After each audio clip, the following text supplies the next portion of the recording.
guys, our team is here to show everyone on how to make a helicopter shooting game in Windows Form and C#. In this game, we will generate a fun little helicopter game in Visual Studio. We will be flying the helicopter which can shoot at UFO while evading hindrances. We will construct this full project using Visual Studio. First thing we do is we start the Visual Studio. Create a new project. Click the Windows Form application and press the OK. So here, we can see the form. In the properties of the form, we will change the size into 941 517. We will also change the text into BIT2 Eve Helicopter Shooting Game.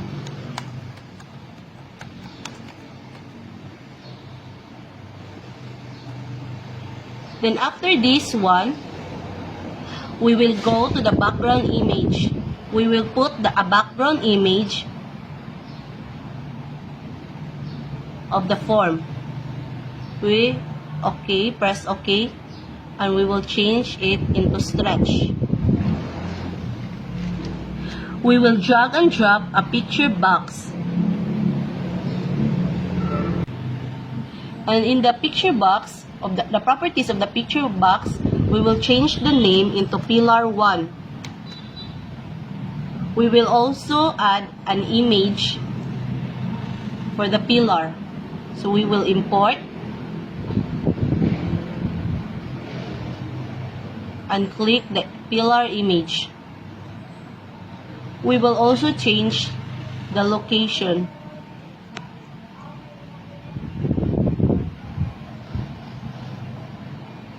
We will change the location into 391 2. Then the size into 75 196. We will also change the size mode into stretch and add a tag which will be named as pillar. So we will just copy and paste for another pillar. So in this pillar, we will change its name into Pillar 2.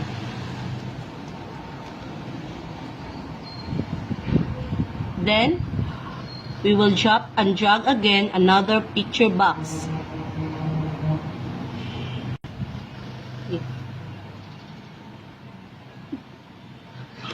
The properties of this picture box that we just add a while ago, we will change its name into Player. Then, we will put the image of the helicopter. So the player will be the helicopter we will import.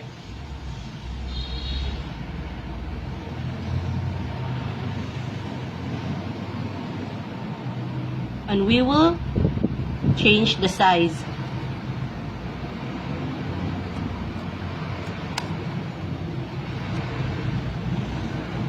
And the size mode into auto size so that it will just move like this. So the last picture box is for the UFO. With the properties of this picture box, we will change the name into UFO. And we will add an image of an alien.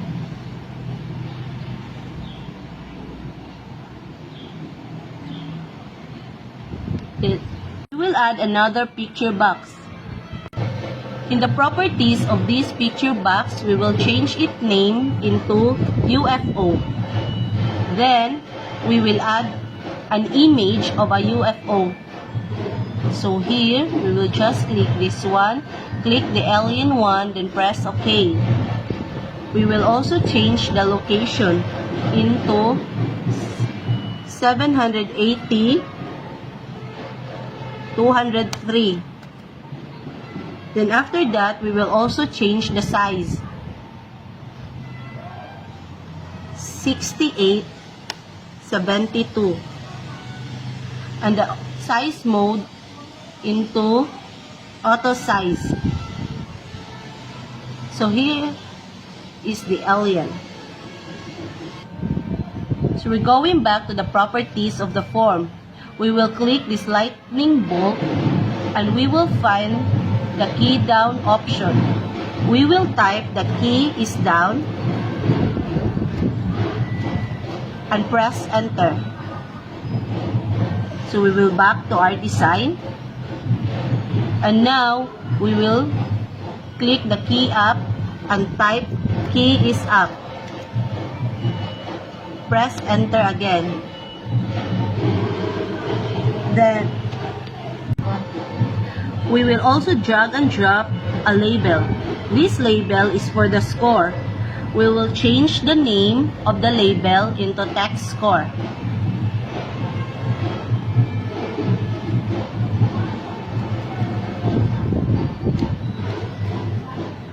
And its font, we will change it into oblique and make the size into 14. We will also change the font color.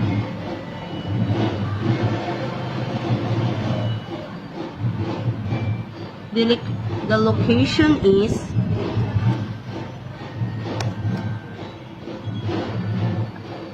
and change the size into 19.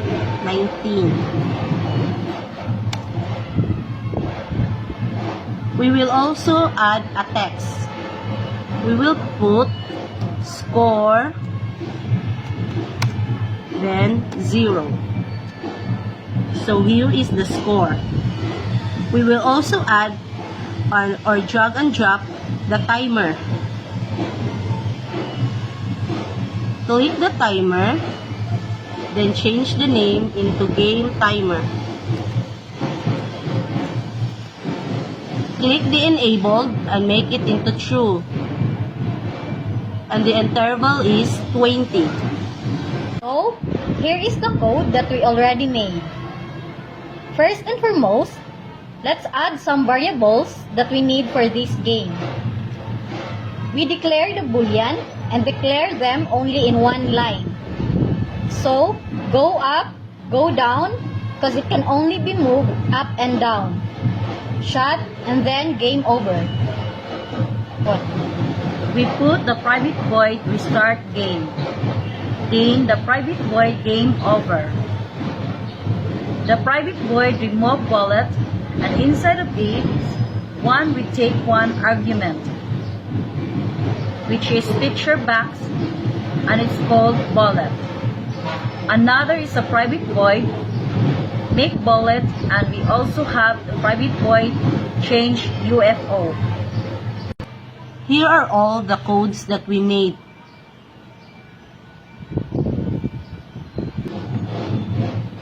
Now we will make it run. Here is the result. When you press the space bar, there is already the bullet. Then, up and down for the keys. So in here, if the player, which is the helicopter, will hit the alien, it will already game over. So we will just press enter to retry. Thank you guys for watching. But before we end here, we would just like to acknowledge the people behind this project. A special thanks to YouTube for giving us ideas and helping us making this project possible. To my teammates, Maureen Bargamento, Maryjane Candilanza, Catharina Wagner, and yours truly, Cherie Rabaya. We can't make it without all of our efforts and ideas that exerted. And most especially, A big thanks to our very own Professor, Mr. Kim Martin Rosero, for believing in us, for the enlightenment, for the chances, and for giving us opportunities in exploring the world of programming. Without you, Sir Kim, we would not be able to learn and to widen our knowledge about programming. It's highly appreciated, sir. So again, thank you very much. This may be the end of our project, but for us, this is just the beginning of our exploring. Thank you and God bless.